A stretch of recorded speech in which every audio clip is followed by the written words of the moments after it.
Olá, boa tarde, prazer muito grande novamente aqui com vocês. Antes de começar o programa, de qualquer coisa, aliás, começamos o programa, né? Antes de apresentar meu convidado, eu gostaria de convidar para você participar das nossas redes sociais, se inscrever no nosso canal no YouTube. Para nós é muito importante a participação de vocês. Dá um joinha aí pra gente, ver como é que tá chegando as nossas ações. Se você está gostando do podcast Tipiti, entre em todas as nossas redes sociais. Está aí, olha, @Tipiti Podcast, Instagram, Facebook, TikTok, é o mesmo do YouTube, tá bom? E também nas minhas redes sociais, @Ronaldo Manaus, também temos @Agora Amazonas Oficial, e também você pode ver lá no nosso canal no YouTube. Tudo certinho, tudo bonitinho, e aguarde que vai vir muita promoção bacana para você participar. Mas para você participar, você tem que estar linkado com a gente e a gente vai dando as dicas aqui para ti, tá bom? Hoje eu recebo o meu amigo Francisco Campos. Francisco, prazer muito grande recebê-lo aqui, e a gente vai estar falando da saúde da mulher, saúde mental, essas coisas maravilhosas que a gente precisa debater, né, Francisco? Com certeza. Francisco, desculpa pelo tempo, era para eu ter te convidado há mais tempo, porque são assuntos muito bacanas para a gente conversar, para a gente debater. Eu sei que você é uma pessoa muito esclarecida sobre esse assunto e tem a possibilidade de conversar com o nosso telespectador bastante sobre isso. Prazer muito grande recebê-lo aqui, Francisco. Obrigado, Ronaldo. Uma boa tarde aos seus telespectadores e a você também. E o prazer é todo meu. Uma oportunidade dessa de nós podermos conversar e mostrar para o telespectador os problemas ou as soluções que podemos oferecer para a cidade de Manaus a nível de saúde. Isso para mim é um prazer grande. Pode ter certeza. Muito obrigado pela oportunidade. Quantos anos de medicina já? Agora em dezembro, 30 anos de formado.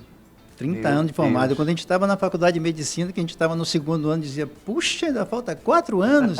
E agora já estamos se passando. Quantas mil 30. pessoas atendidas? Quantas mulheres que você já conseguiu atender? E eu sei que você faz um trabalho primoroso também.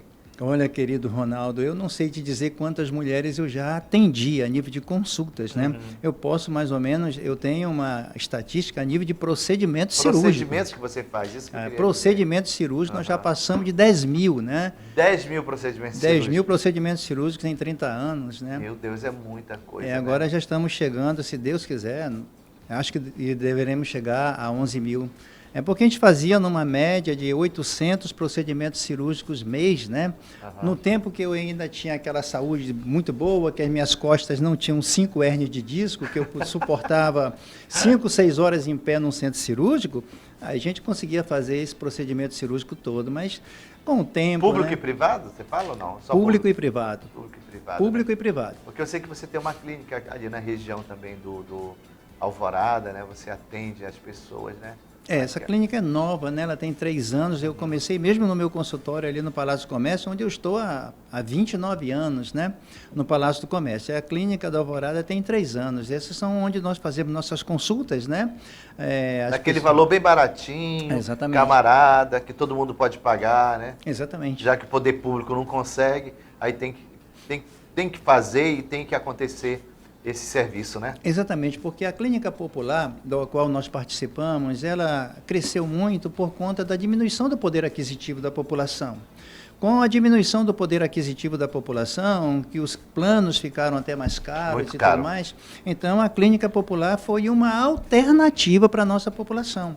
Por isso cresceram as clínicas populares e nós temos uma também, estamos lá trabalhando e fazendo o que for possível para tentar resolver o problema das pessoas, né? Eu sei que você tem um projeto muito bonito sobre isso, né? Saúde da mulher, né?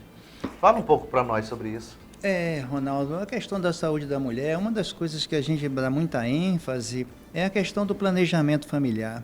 O planejamento familiar é a base de todas as coisas. O planejamento familiar é a base da família. E se nós tivermos famílias estruturadas, nós teremos um país estruturado. O programa de planejamento familiar, que deveria existir, na verdade, o nosso sonho é que haja um hospital de referência para planejamento familiar. O hospital de referência é aquele hospital que trabalha exclusivamente com uma determinada doença, né, ou determinada patologia. Por exemplo, aqui em Manaus nós temos excelentes hospitais de referência. Inclusive, nós temos um hospital de referência na América Latina, o melhor da América Latina para doenças hematológicas, para doença de sangue, que é o Hemoam. É o melhor da América Latina. Estão construindo um prédio muito bom, um hospital, né? Exatamente, nós temos o melhor hospital de referência da América Latina para doenças tropicais, que é o Hospital Tropical. Né? Então nós temos hospital de referência para a doença do câncer, como o SECOM, nós temos para a pele, que é o Alfredo Mata, mas referência para planejamento mulher, familiar nós não temos. Existe, né? Não tem, então é necessário. Agora, planejamento familiar, que fique claro, não é para diminuir famílias, é para estruturar a família, para que um casal possa decidir o número de filhos que quer, no tempo que quer. Porque dessa maneira nós faremos com que os casais possam então programar seus filhos para que eles possam decidir quando podem gerá-los e o número de filhos que eles podem sustentar. Porque na verdade, né, Ronaldo, sustentar não é só alimentar. Não, é toda uma cadeia de situações. Um contexto, né? É um contexto. Eu acho que é muito importante isso mesmo. Tu tocou um assunto muito interessante, porque parte daí, né? Toda e qualquer estrutura familiar da mulher, você dá uma assistência para a mulher, né? E quando a gente fala da mulher, impressionante, né? Isso me chamou muita atenção agora, que é a base de tudo, realmente. É a base de tudo. E como tu sugeria que pudesse dar uma sugestão, como isso aconteceria? Olha, se nós tivéssemos um hospital de referência para planejamento familiar, a primeira coisa que nós deveríamos fazer seriam palestras educativas nas escolas com adolescentes, a partir de 13 anos, não ensinando a eles relação sexual, ensinando a eles qual é a responsabilidade e as consequências de uma relação sexual precoce, de uma relação sexual onde você poderá adquirir uma doença venérea e essa doença venérea ser incurável e lhe causar problema a sua vida toda. Qual é a responsabilidade de um adolescente engravidar, de uma menina adolescente engravidar e não ter estrutura nenhuma, nem psicológica, nem física, nem financeira para sustentar aquela criança? E pior, que quando ela não fica com a pessoa que gerou essa criança junto com ela, aí ela vai carregar essa criança sozinha, gerando outros problemas para essa criança dentro de escola, com os próprios irmãos, quando nascerem de um outro relacionamento. Portanto, o importante é que a gente possa primeiro ensinar as pessoas da responsabilidade de gerar uma criança.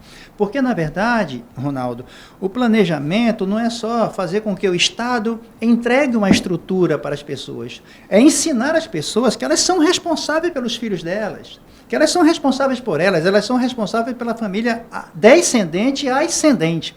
Descendente é aquela que ela veio, e ascendente é aquela que ela vai gerar. A família descendente são seus pais. Entenda que você é responsável pelos seus pais, porque um dia eles envelhecerão e eles sustentarão você. Agora vai ser a tua vez de sustentá-los, porque as forças deles vão acabar. Então você não é só responsável. Planejamento familiar não ensina você a ser responsável apenas pela família que você vai gerar, mas também você também será responsável pela família que te gerou. Então isso abrange tudo. Para que a gente evite, em outras situações, como pessoas abandonadas em asilos, como pessoas abandonadas no meio da rua. Nossa, como porque tem, né? Isto é planejamento familiar, entendeu? Então a gente precisa ensinar a nossa população o que significa sacerdócio. Né? Porque algumas pessoas pensam que sacerdote é apenas o padre e o pastor. Não. Você gerou uma família, então você é o sacerdote daquela família. Você precisa ser responsável por ela. Porque também não podemos achar que o Estado é responsável pela família de todo mundo. Não é. O Estado tem que ser responsável pelos programas. Você pode até ser inserido nos programas, mas você é o responsável pela família que você gerou, entendeu? Porque se você não é, você deixa essas crianças em vulnerabilidade. E existe uma lei que pune aquela pessoa que deixa uma criança em vulnerabilidade. E a gente percebe que é uma cadeia de coisas. Se começar pela escola, entendeu? Da escola, você consegue, por exemplo, ali, colocar para as crianças. Tem que ser desde criança. Não só essa questão de planejamento familiar, mas planejamento financeiro. Conversávamos ontem com um técnico da Secretaria Municipal da Fazenda. Ele explicava justamente isso, que como a gente tem que explicar às nossas crianças a parte financeira. Hoje eu vejo adultos totalmente irresponsáveis. Hoje está com uma facilidade você pegar cartão. Esses bancos online que tem, né? Eles te dão cartão e te dão sempre um crédito de 600, 400 reais. Um dia desse eu tive um problema seríssimo com o sobrinho meu, que ele vai pegando assim, vai gastando e tem que pagar aquilo ali. Mas isso é gestão financeira também. Justamente juntando com isso que você falou, planejamento familiar. Isso é muito importante. E eu sei que você é candidato, né? Isso é uma das suas propostas? Sim, é uma das nossas bandeiras, é justamente fazer com que o Estado possa levantar um hospital de referência para planejamento familiar. E pegando esse teu gancho aí, o planejamento familiar, ele evita exatamente isso. Ele faz com que as pessoas possam ter um entendimento que você precisa planejar, inclusive financeiramente, suas crianças. Porque posso te contar um dado triste. Eu consultei pessoas que vêm comigo no consultório grávidas e diz assim, doutor, eu vim aqui porque eu estou grávida. Parabéns, você está grávida. Não, mas o problema não é esse. Eu digo, sim, qual é o problema? É que eu não posso ter essa criança. Eu disse, mas por que você não pode ter essa criança? Ah, porque eu estou concluindo a minha universidade. Falta de gestão financeira. O outro diz, não, porque eu estou reformando a minha casa. Eu digo, sim, mas o que é que você quer? Ah, eu pensei em tirar essa criança. Eu digo, olha, querida, você bateu na porta errada.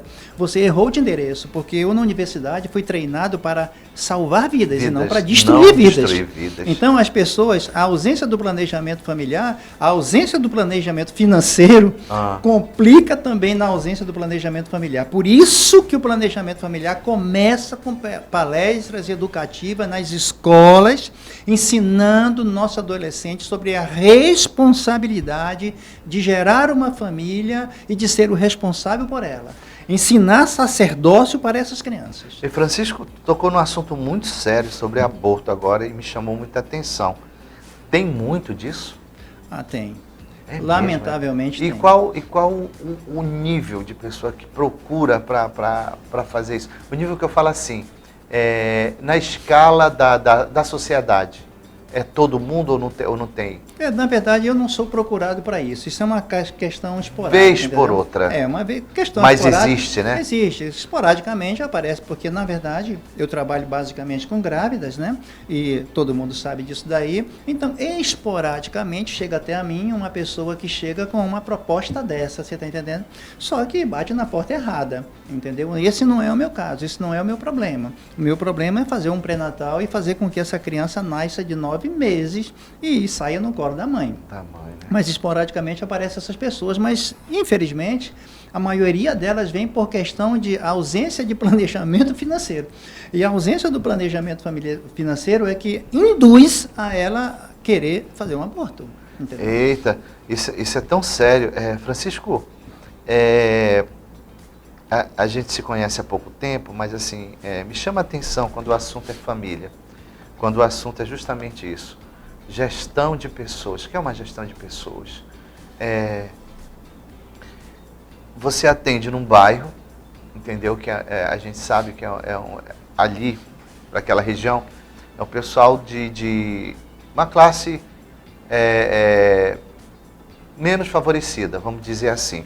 Que são clínicas populares, como você fala, porque quem tem dinheiro vai em outras clínicas e tal, né? Até pelo valor. Né? Hoje, só se tem um plano de saúde quem é muito rico, porque é muito caro. Mas eu digo para todo mundo, tenha um plano de saúde, porque na pandemia foi o que me salvou. Abaixo de Deus foi meu plano de saúde, porque só entrava nos hospitais, você poderia ter o dinheiro todo do mundo. Você só entrava nos hospitais se você tivesse um plano de saúde, porque existe um contrato, e são contratos às vezes bilionários entre as agências e os hospitais que te atendem. Agora, voltando no teu assunto, que é bom falar isso, né? Quando a gente fala sobre saúde, é interessante a gente se planejar também sobre saúde, porque uma hora você vai envelhecer. E como você fala nesse assunto, me chama a atenção e muito, porque a gente vê uma cambada de gente irresponsável aí, entendeu? E vai para festa e bebe. Olha, um dia desse, para ter uma ideia, teve um evento na Arena da Amazônia, não sei o que safadão. E eu estava indo caminhar na Ponta Negra, era um domingo, e eu peguei um Uber até a Ponta Negra, que eu tenho flat ali, eu gosto de tomar café lá, gosto de caminhar, depois de tomar café lá. E ele falou assim, rapaz, o que tinha de jovem, caindo bêbado, assim, é muito louco essa situação, né? É muito doido. O que tu achas que faltou nessa geração? Ou que falta para as próximas gerações? O que falta é responsabilidade com o seu próprio corpo, né? A própria palavra de Deus diz assim, amai o teu próximo como a ti mesmo. Então, se você não consegue amar a si mesmo, você não consegue se cuidar. Ninguém, ama ninguém. Né? Então, se você não ama a si mesmo, veja só, Ronaldo, se você só ama aquelas coisas que você gosta, você só cuida daquilo que você ama. Que você ama. Tem uma música que diz aí, quem ama, cuida. Então, se você ama você mesmo, você cuida de você. E o nosso corpo é perecível. Se você usa coisas que vão destruir o seu corpo, você, na verdade, está amando mais a coisa que está te destruindo, que é o tal do vício, do que a você mesmo. Então, quando você aprende a amar você, quando você olha para o espelho e você gosta do que você vê no espelho, você passa a se apaixonar por você. Não que você seja um narcisista, não é isto, mas que você deve amar a você, que quando você ama, você cuida. E você afasta de você aquelas coisas que podem acelerar ou destruir o corpo perecível que nós temos. Olha. Então, é necessário também que a gente possa colocar isso na cabeça dos nossos jovens, que as consequências virão. E tudo que você planta, você colhe. Né? Plantou uva, vai colher uva, não abacaxi. Plantou abacaxi, vai ser abacaxi. Exatamente. Então, é a lei da semeadura, né? Se você planta coisas que poderão destruir o seu corpo vai ser deteriorado e um dia essa conta vai chegar. Vou te dar só um exemplo. Eu sou um apaixonado por moto. Eu gosto de motocicleta. Mas eu nunca tive uma motocicleta. E nem quero ter. Sabe por quê? Porque o meu sonho era ser cirurgião. E uma das coisas que eu vi no pronto-socorro quando eu era aluno, eram pessoas com acidentes de motos que perderam suas mãos ou perderam a funcionabilidade das suas mãos. Eu disse, bem, se eu quero ser cirurgião e viver das minhas mãos, eu não posso andar de moto, porque se eu cair da moto e eu me machucar ou minha mão, eu perco. Coerência, isso é eu coerência. Perco a minha profissão. Você está entendendo? Então eu acho lindo a moto, eu acho lindo de quem passa, mas eu acho lindo também. Não estou dizendo aqui que ninguém deve andar de moto, por favor.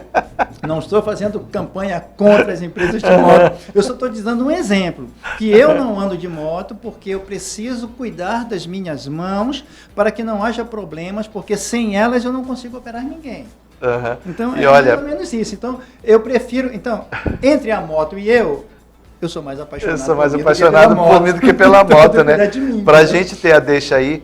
E me diz uma coisa, essa tua proposta, você tendo êxito nessa tua caminhada por um cargo da Assembleia Legislativa, é algo que você vai, durante todo o teu mandato, lutar para ter um hospital de referência para a mulher? Olha, você nem tem a dúvida disso. Eu já tenho até o nome desse hospital. O nome desse hospital se chamará Raimundo Ferreira Rodrigues. Raimundo Ferreira Rodrigues foi um dos ícones médicos obstetras da cidade de Manaus, um dos caras que eu considero meu pai cirúrgico, porque, na verdade, a ele e ao doutor Eduardo Manarte eu devo as minhas calças, porque foram eles que bancaram toda a minha universidade, bancaram toda a minha carreira, você está entendendo? Então, lamentavelmente, ele faleceu na pandemia.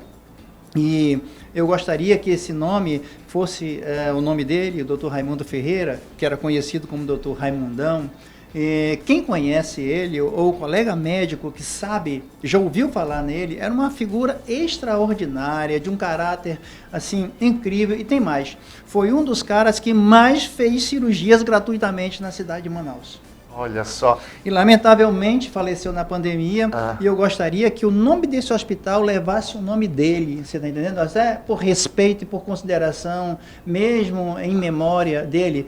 E é uma das coisas que eu queria, sabe por quê, Ronaldo? Porque o grande problema da desagregação familiar, eu vivi isso na minha família. Por ausência do planejamento familiar. Eu vivo isso no dia a dia da minha profissão e vivo isso no bairro que eu moro. E vivo nos bairros que eu ando, você está entendendo? Eu vejo crianças em estado de vulnerabilidade por ausência de planejamento familiar. Então isso é básico, porque eu amo essa terra, eu nasci aqui, eu cresci aqui, eu vivo aqui. Eu estudei aqui, eu casei aqui, minhas filhas nasceram aqui, são casadas e moram e trabalham aqui. Então eu gosto dessa terra, essa terra não pode afundar. Você está entendendo? Então eu gostaria que a terra crescesse, desenvolvesse e melhorasse.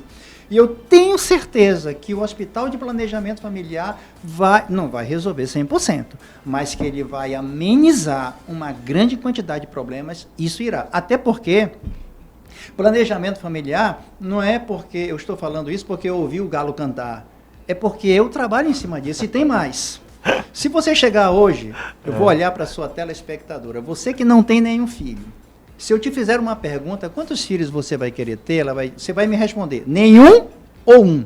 O problema é porque você já tem essa necessidade e tem esse entendimento. Agora, se você pode pagar, você vai ter um ou dois. Se você não pode pagar, você vai ter muito mais que dois e talvez até causando problemas para você, principalmente para as crianças que serão geradas sem estrutura nenhuma, como para a comunidade como um todo. Portanto, eu tenho certeza absoluta que eu estou falando de algo de extrema necessidade, urgência e importância no nosso Estado. E quando a gente fala de planejamento, gente, a gente não está querendo dizer que você pode ter só X filhos, não. Não, nada disso, pelo amor de Deus. É você ter e dar uma qualidade de vida para quem você traz ao mundo. Um dia desse me chamou muita atenção esses dias, porque não só da menina, mas sim às vezes do rapaz. Eu conheço uma pessoa que cria o filho dele, com maior amor e carinho. E simplesmente, geralmente, às vezes é mãe, né? Mas a gente está vendo pais solteiros. Antigamente a gente via muita mãe solteira. Hoje a gente vê pais solteiros. Eu vi um garoto, acho que de 17 anos de idade, com filho. A menina procurou dizendo, estou grávida e não posso ter esse filho. Eu não tenho condições. E ela queria dar a criança. Ele falou, não, eu vou criar, porque já aconteceu isso com isso. Meu pai fez isso com a minha mãe, entendeu? E eu não quero que meu filho aconteça isso com meu filho. Eu achei uma história tão bonita, sabe? Está acontecendo muito, está invertendo essa situação? Na verdade... De pai solteiro? Antigamente era mãe solteira, agora é pai solteiro. Para toda mãe solteira tem um pai solteiro, né? Não, agora, no sentido de criar. Você está sentindo no sentido de criar, né? De criar a criança. Não, pai solteiro, mãe solteira. Não quis dizer isso. Quis dizer assim, a mãe solteira que cria seu filho, o pai solteiro que cria seu filho. Olha, eu tenho visto poucos, né? Porque, lamentavelmente, não sei se é uma questão cultural, mas, lamentavelmente, eu não tenho visto muito pai solteiro por aí, não, sabe? Mas, quando a gente encontra, é legal demais de ver. Eu acho legal, acho bonito pai, até. São poucos, é raro, mas a gente vê. De vez em quando mas existe, e é louvável isso daí, né? É. E se nós pudéssemos ensinar os nossos filhos para que... A ter responsabilidade, ter responsabilidade, com certeza nós iremos ver isso aí com mais frequência, porque é lamentável a gente ver crianças, principalmente em escolas, porque eu lembro disso há muito tempo atrás, quando eu era do colégio, porque no meu tempo hoje é ensino fundamental, né? No meu tempo era segundo grau. Primário, né? Primário e segundo grau. Primeiro grau e segundo grau. Agora é ensino fundamental, que fala. A gente caminhou sempre com a mesma turma, né? A gente caminhava com a mesma turma, desde o primeiro ano até o quarto ano. E eu lembro que a partir do terceiro ano e do quarto ano que eu tive mais entendimento, nós tínhamos dois colegas que todas as vezes que tinha Dia dos Pais no colégio, eles não vinham. Porque uma das vezes a professora pediu que a gente fizesse uma redação falando sobre nossos pais. E esses dois garotos tinham sido abandonados pelos seus pais. E a redação deles foi terrível e eles não conseguiram nem ler. Choraram o tempo todo. Você está entendendo? Então, vê o trauma que é causado numa criança dessa que foi abandonada pelo pai. Você está entendendo? Então, a partir do quarto ano, eu lembro que nós éramos da mesma turma, porque seguimos juntos. Esses dois garotos, quando era no tempo das festas dos pais, eles não participavam e não faziam redação nesse período, porque eles não conseguiam fazer isto por conta do trauma de terem sido abandonados. E eram crianças ainda, porque quarto ano era criança. Criança. E cresce com aquilo ali, né? Cresce toda a vida. Uma causa também que me chama a atenção, que você falou aqui, que vai ser uma das suas bandeiras, que é a saúde mental, né?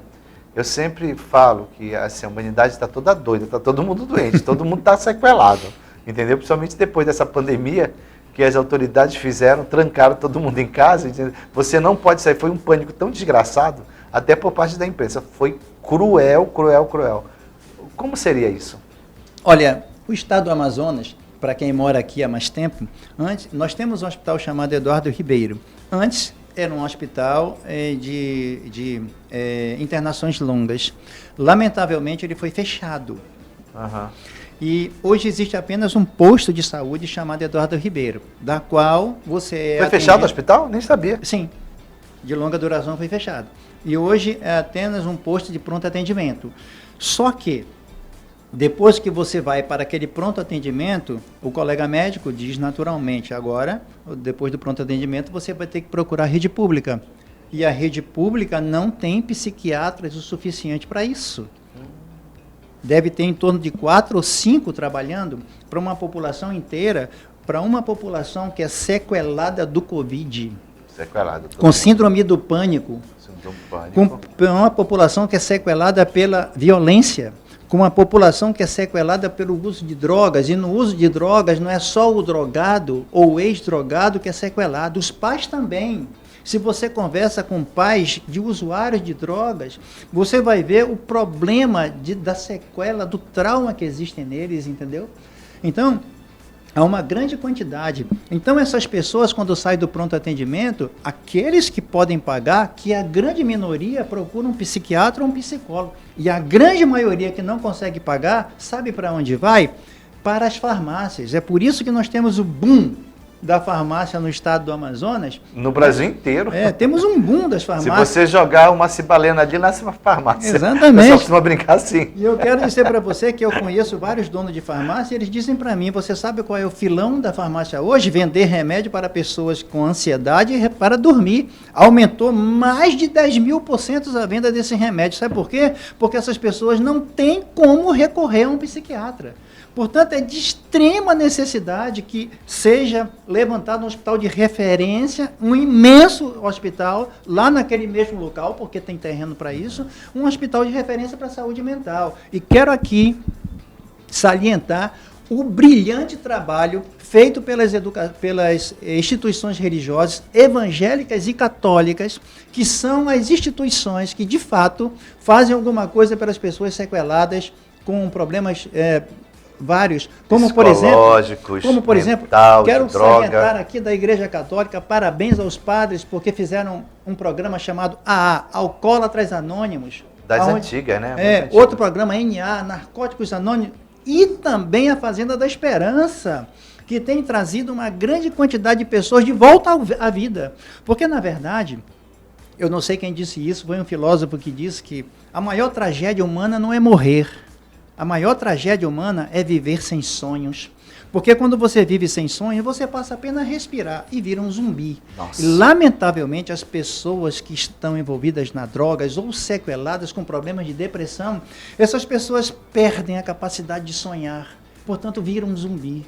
E aí, as instituições evangélicas e católicas é que têm feito um brilhante trabalho de trazer essas pessoas de volta à vida, fazendo com que elas voltem a sonhar e voltem a ser seres humanos normais. Parabéns às instituições religiosas, principalmente a Igreja Católica, com seu trabalho do NA ou AA e da Fazenda da Esperança. É verdade, mas as instituições evangélicas também têm um serviço belíssimo. Sim, sim. Entendeu? De apoio, de abrigar também. A Assembleia de Deus, a Adventista, entendeu? E entre outras instituições evangélicas. Eu fico muito feliz, sabe? Toda vez foi inaugurado, agora no mês de agosto, que antigamente era a Tenda da Família. Hoje é Templo da Família, um templo muito bonito aqui na Joaquim Nabuco, da Assembleia de Deus. E foi lá o pastor, acho que é Jonatas Câmara, que é o presidente nacional da Assembleia de Deus, e ele estava explicando como é que criou esse sistema das tendas. Ele foi nos Estados Unidos, comprou acho que 80 tendas, aí chegou um navio de tendas aqui, não quiseram liberar. E hoje são igrejas que abrigam pessoas, porque ali é um hospital, e é o melhor hospital do mundo. Sim. Que ali você sai literalmente curado da alma, não só do teu corpo, mas da tua alma. Ali você muda caráter, entendeu? Não é só o remédio da farmácia, não é só o psicólogo, mas sim você muda por completo o caráter da pessoa. Ainda vem muita gente falar mal de pastor, de padre. É um negócio tão absurdo, né? Como assim a inversão de valores? Como é que tá o mimimi? É por isso que eu te falei logo no começo. Pelo amor de Deus, tá uma sociedade doente, literalmente doente, ávida de bons costumes, ávida de coisas boas, entendeu? E às vezes está naquele toque, naquela sutileza. Porque o gatilho para uma depressão é uma ansiedade mal curada, tu sabes disso. Sim. Entendeu? E eu tenho um portal de notícias. Toda vez que sai assim, que alguém se jogou da ponte, eu nem dou ibope. Eu não coloco, porque isso incentiva muitas vezes. Você tem que dar notícia? Tem que dar notícia, mas com muita responsabilidade. E quando você vê a irresponsabilidade no meio de comunicação, isso é muito complicado, doutor. E olha, quando o governo passa a valorizar mais pet do que o ser humano, entendeu? Que aqui eu estou te falando o seguinte, dois projetos muito bonitos que você está falando, o Hospital da Mulher, o Hospital justamente para a saúde mental. E aqui você me chama muita atenção de coisas que eu jamais pensaria. E como todo mundo está sequelado. Porque hoje eu posso, entendeu? Ir num bom médico, posso entrar no Sírio-Libanês e me cuidar, como eu tenho me cuidado. Quando eu soube que eu estava com essa ansiedade, eu soube como me curar, mas tem muita gente que não sabe, vai para a medicação e para você, o termo usado, eu não sei se é esse, me corrija por favor, para você desmamar dessa medicação, que é tarja preta, é muito complicado, porque você vira dependente. Para dormir, para acordar, para ficar feliz, você precisa de um horror de medicamento. E é muito fácil, né? Você tem que ter uma qualidade de vida, você tem que fazer, pelo menos andar na rua, isso é de graça. Eu acho que o senhor há de concordar comigo, né? Como a gente precisa de um profissional para estar falando isso, né, doutor? E quando você fala nesse assunto de saúde mental, o que mais, entendeu, te chamou a atenção durante essa pandemia, doutor? A respeito de saúde mental, por exemplo, fazia muito tempo que a gente não via pessoas andando despidas no meio da rua. Hoje a gente vê. Voltamos a ver pessoas andando despidas no meio da rua. São pessoas que têm problema de saúde mental. Daí tem duas responsabilidades, né? O governo e os familiares. É aquilo que nós falamos no início, a respeito de sacerdócio. Que você é responsável pela sua família descendente, da qual você veio. Então, precisa responsabilizar. Até porque, Ronaldo, precisamos entender que o governo do Estado jamais se unir, governo federal, estadual e municipal, jamais haverá um plano de saúde que atenda 100% da nossa população. Portanto, entenda que todos nós somos os responsáveis pela nossa própria família. E, consequentemente, nós poderíamos fazer com que o Estado pudesse se responsabilizar pela essa parte da saúde mental, abrindo a estrutura. Porque, na verdade, hoje, a saúde mental é assim. É um bolo de isopor com cobertura de chocolate. Porque quando é em novembro, se eu não me engano é novembro ou é setembro, que é setembro amarelo, que é a prevenção justamente do suicídio. O que é o suicídio? Você acabou de falar aí. O suicídio nada mais é. O que é uma depressão? É uma ansiedade mal curada. Então, se você não cura a ansiedade, você vai à depressão. E da depressão é um passo para o suicídio. É um passo. A pessoa então, se sente nada. Não adianta fazer esses programas, né? O setembro amarelo. E só naquela época, né? Setembro amarelo, a prevenção do suicídio. Sim, vamos prevenir o suicídio sem ter um hospital de referência para a saúde mental? É como ter um bolo de isopor com cobertura de chocolate. Você olha por fora, ele é lindo e maravilhoso, mas não é comestível. Então não adianta. Para você falar em prevenção de suicídio, você precisa ter um hospital de referência para a saúde mental. Então essa é a nossa bandeira. Doutor, e quando você fala sacerdócio, como você logo no começo a gente debateu, é amor. É amor. Porque na pandemia eu vi muitas famílias assim, se acabando mesmo. Quando eu me preparei. Quando eu peguei na segunda onda, que começou na segunda onda, eu fui parar numa UTI. Entendeu? E por bênção de Deus, por graça de Deus, pela misericórdia de Deus, tinha um leito para mim na UTI. E eu fui diretamente para esse leito. Doutor, eu fiquei 3 dias e eu vi umas situações terríveis. E eu orava a Deus e pedia a Deus, não deixe que ninguém morra aqui do meu lado. Mas é uma situação terrível, porque você olha, a única pessoa que não foi entubada foi eu. O resto estava todo entubada. É a coisa mais triste do mundo, um leito de UTI. Quando eu saí de lá, começou a colapsar o sistema todinho. Em Manaus, tu sabes que foi o caos. Foi um negócio assim que eu acho que durante gerações nós iremos lembrar, pela falta do poder público com relação a isso. Medicação ruim, porque a minha medicação foi boa. Eu saí em uma semana do hospital, eu saí. E olha que o meu foi 56% do meu pulmão comprometido. Eu saí de lá, o meu médico falou assim, não receba ninguém na sua casa, porque você está com a imunidade muito baixa. Aí veio o terceiro meu irmão, ele tem, eu acho, 60 anos hoje. Ele veio muito ruim. Se eu não trouxesse ele naquele dia, ele teria morrido no dia seguinte. Aí depois, isso tratando em casa, doutor. Como nós somos do interior, eles eram do interior, eu levava já para um hospital para fazer todos os exames e já vinha de lá com diagnóstico. Eu contratei um médico particular, que aliás é meu concunhado, gente boníssima, e ele dava uma medicação pesada. E em 2 dias o camarada já estava andando, já estava mais ou menos, com 7 dias ele já estava melhor. Veio meu segundo irmão, também muito ruim. Falei, vem embora para cá.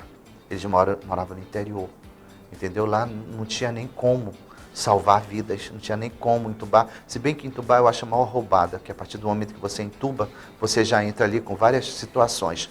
Depois veio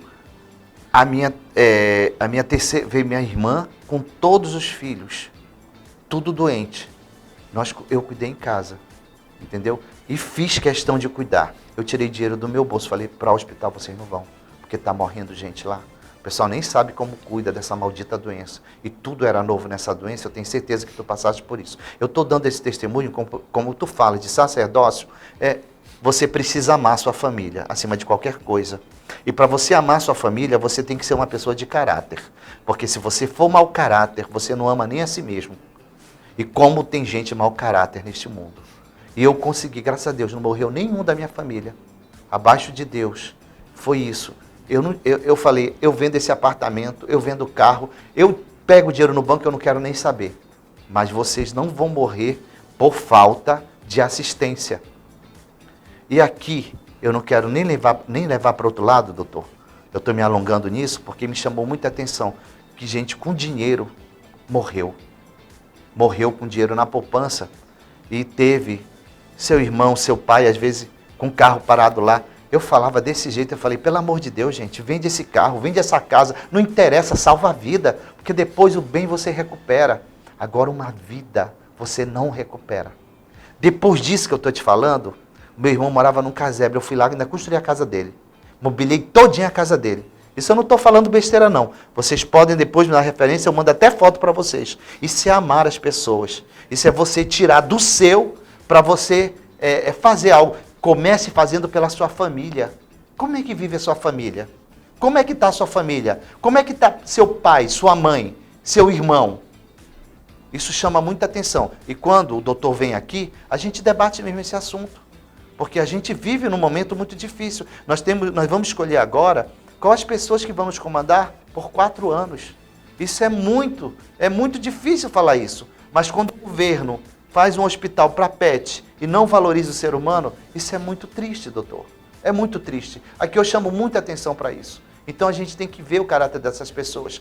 Quando o ser humano constrói estádio, não hospital, e diz assim que precisava de estádios bonitos e não de hospital para fazer Copa do Mundo, isso me entristece muito, ver pessoas ainda com mau caratismo e dizer que esse cara é gente boa. Não é não, doutor. É um baita do mau caráter. E se depender do meu joelho, da minha oração, não volta. Não volta para o governo. Porque apesar do meu voto, tem a oração. E diz a Bíblia que a oração do justo pode muito ter seu efeito. E eu acredito piamente nisso. Eu acredito e tenho a certeza que Deus vai mudar essa nação a partir desse próximo governo. Concorda comigo? Concordo plenamente do que você está falando. Na minha humilde opinião, os seres humanos são prioridades, né?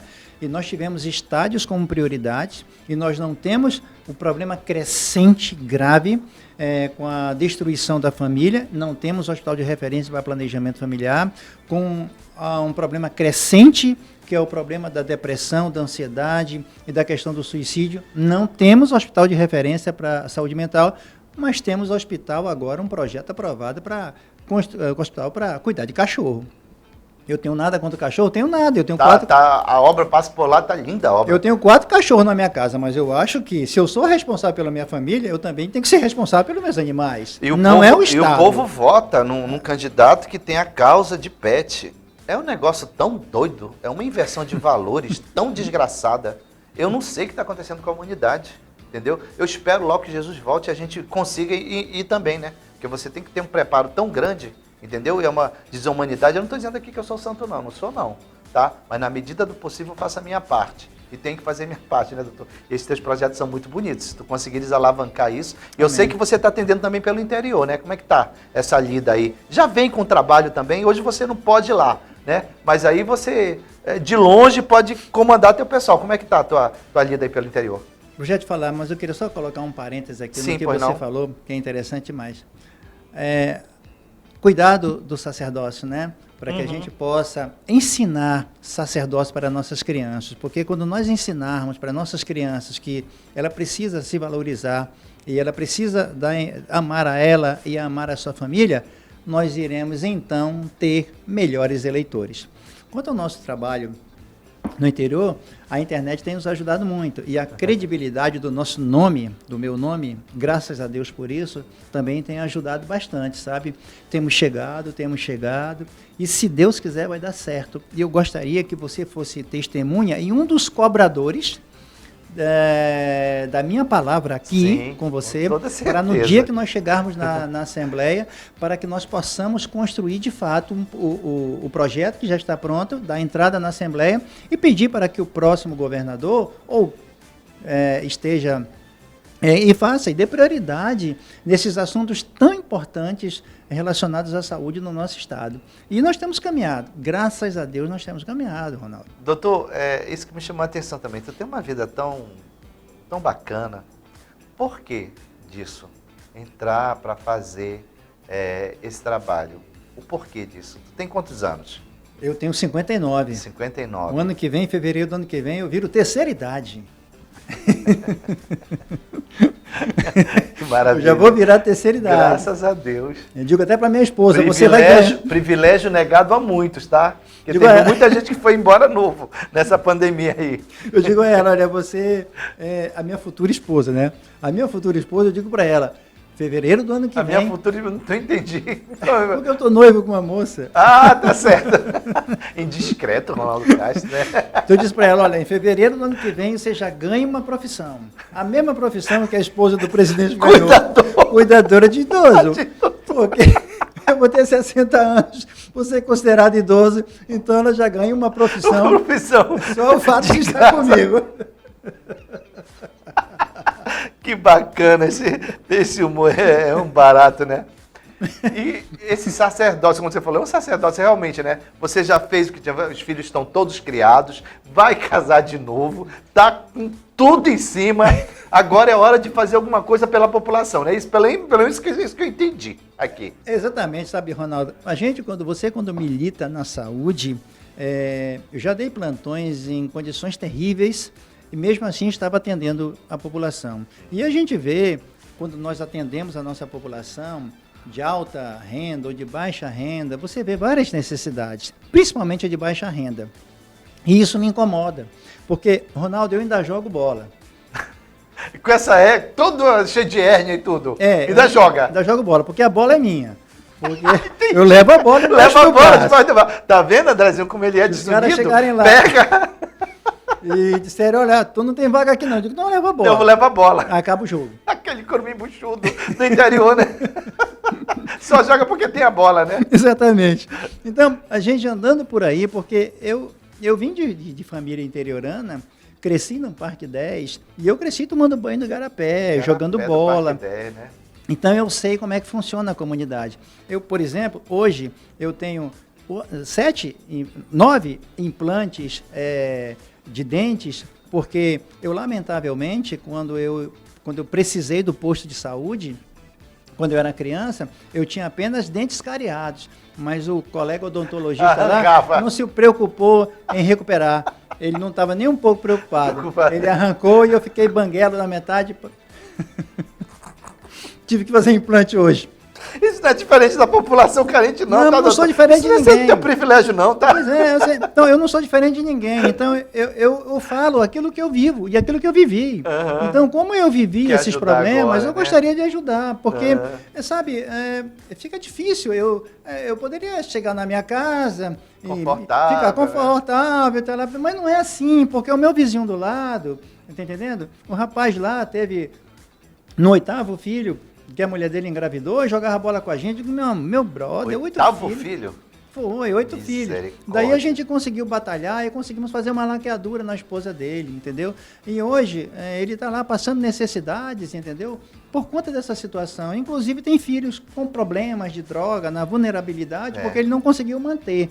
Então a gente vê todas essas coisas, a gente vê fome, vê isso, vê aquilo. A gente vê, por exemplo, uma situação de preventivo. É inacreditável que uma pessoa colha um preventivo no posto e receba o resultado 60 dias depois. 60 Ou outra dias. que colha no interior e receba o resultado 90 dias depois.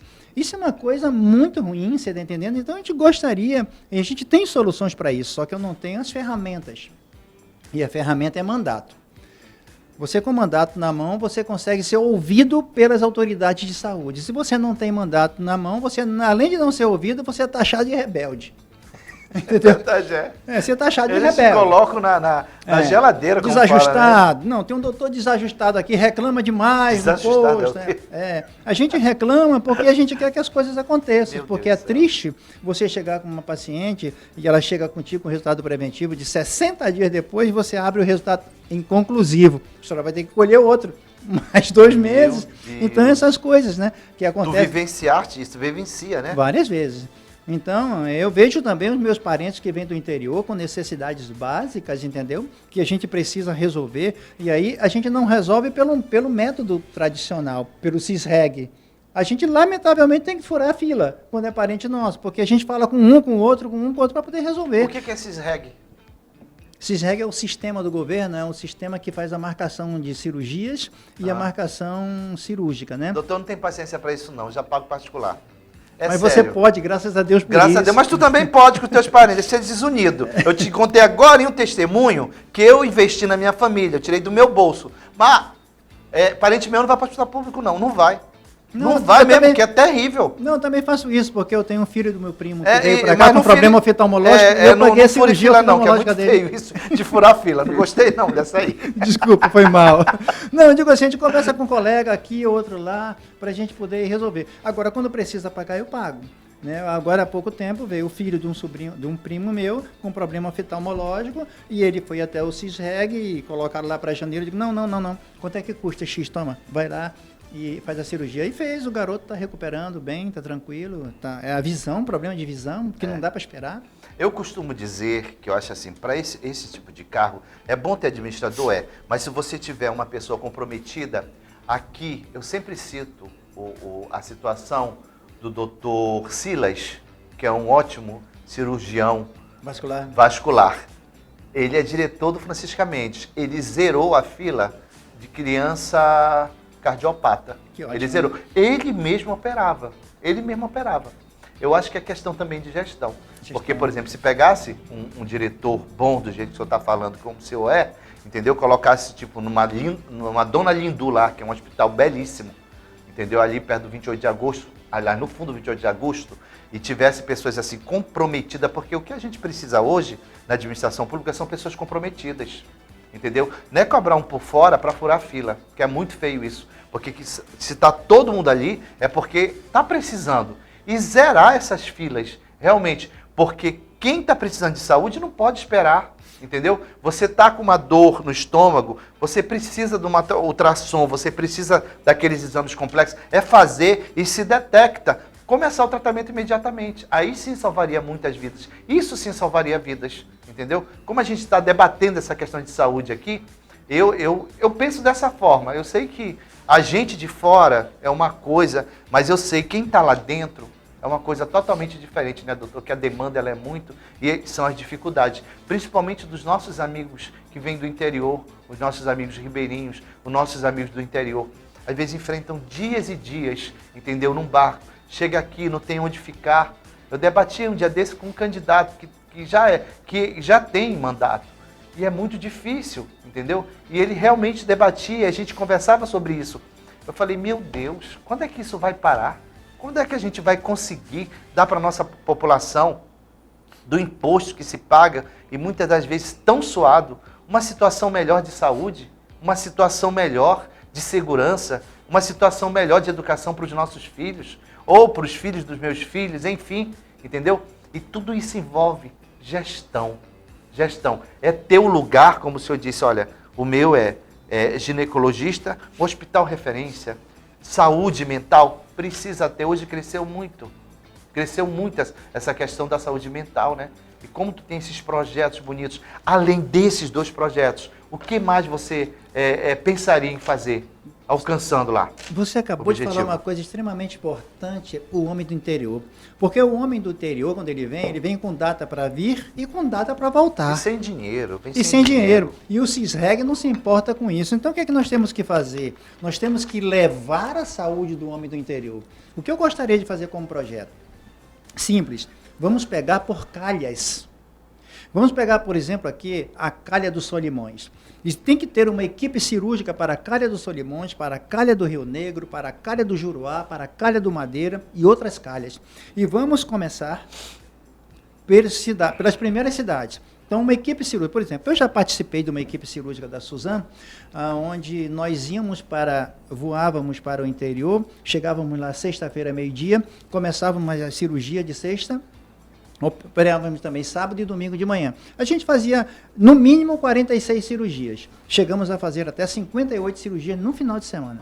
58? Era eu, dois cirurgiões gerais e um colega anestesista. E uma enfermeira. Então, era avisado anteriormente. Isso ainda existe, mas existe porque agora alguns prefeitos ainda contratam essas equipes particulares para fazer isso. Mas isso deveria ser algo feito em conjunto do Estado com a Prefeitura, para que nós pudéssemos ter uma equipe cirúrgica e essa equipe cirúrgica e clínica pudesse ir no final de semana para, por exemplo, começando com a Calha dos Solimões. Primeiro vamos a Manacapuru, no outro final de semana vamos ao Anamã, no outro ao Anuri, depois Codajás, Coari, Tefé, subindo até. Quando nós chegarmos lá em Tabatinga, volta de novo para Manacapuru. Entendeu? Vai subindo a Calha de novo, para que nós pudéssemos levar a saúde até lá. Né? Ou nós poderíamos também ter um barco para cada calha, uma balsa grande, que tivesse tomógrafo, que tivesse raio-x, que tivesse mamógrafo e tudo mais, porque a telemedicina é fácil. Por exemplo, existem empresas grandes aqui em Manaus, que você vai lá e faz o exame, e esse exame é mandado via internet para o radiologista em São Paulo, e lá ele lê e manda o resultado. O radiologista ele não trabalha aqui, ele não está aqui em Manaus. Mas o exame sai em 3 dias, mesmo com uma grande demanda, porque é feito o exame, colhida a história, é feito a tomografia, a ressonância, e é mandado a São Paulo, onde ele está. Lá ele lê e manda o laudo. Por que nós não poderíamos fazer a mesma coisa? Com um barco por calha. Você está entendendo? Esse barco ia parar numa determinada cidade, fazer todos os exames que precisa, manda via internet para os colegas médicos, radiologistas aqui, e ele devolve o laudo para o hospital. Com isso, nós iríamos evitar que o cara se destacasse lá de Beruri para vir para Manaus, para vir tentar uma ressonância aqui, entra no CISREG, chega o tempo dele ir embora, não conseguiu, ele volta. Então, nós temos que levar. Agora, temos que levar com também responsabilidade dos prefeitos. Os prefeitos são 100% responsáveis pela saúde do seu município. Portanto, o Estado precisa fazer uma parceria com o prefeito. E prefeitos são pouquíssimos cobrados a respeito disso daí. E eles precisam ser cobrados na questão da responsabilidade da saúde dos seus munícipes. É verdade, tu me deste um susto agora quando tu falaste da quantidade de pessoas que parece assim um bando de coisas, né? Que coloca ali, vai fazendo. É muito cansativo para o médico, muito cansativo para a população, que para você fazer uma cirurgia você tem que se preparar e depois tem um pós-operatório, doutor. Tem um pós-operatório. E a gente vê essa situação de banda, opera todo mundo e depois a assistência. Como a gente viu que dá problema também isso, o depois disso. Porque na verdade é assim, O pré-operatório é feito pelo colega médico do município. Do município. Ele faz o pré-operatório e indica as pessoas que necessitam daquele procedimento cirúrgico. Nós vamos lá, na presença deles também, porque quando a gente estava fazendo cirurgia, os colegas da cidade estavam conosco. Nós fazíamos as cirurgias e fazíamos o pós-operatório até domingo. Depois de domingo, eles ficavam responsáveis pelo pós-operatório e faziam a retirada dos pontos, sempre nos comunicando. E nunca deu nenhum problema, porque graças a Deus os colegas que vão sempre são colegas que têm uma boa competência e que fazem as coisas direitinho, entendeu? Então o pós-operatório é sempre feito pelo colega médico que fica no município. Então a paciente não fica descoberta em hipótese nenhuma, fica sempre com cobertura médica para fazer o atendimento do pós-operatório. Porque o que a gente vê até em hospital particular hoje é a questão Ai, me ajuda, pelo amor de Deus. Depois do Covid, a cabeça dá um zero, que é incrível. Outras doenças, você sai com uma doença, sai com outra. Entra com uma doença, sai com outra. A gente vê a contaminação hospitalar, não é isso que fala? Contaminação hospitalar. Contaminação hospitalar. Contaminação. E aí, eu fico muito preocupado com isso, sabe? Interior parece que não acontece isso, né? Quase não acontece. Acontece muito aqui na capital pela rotatividade. Pela rotatividade, né?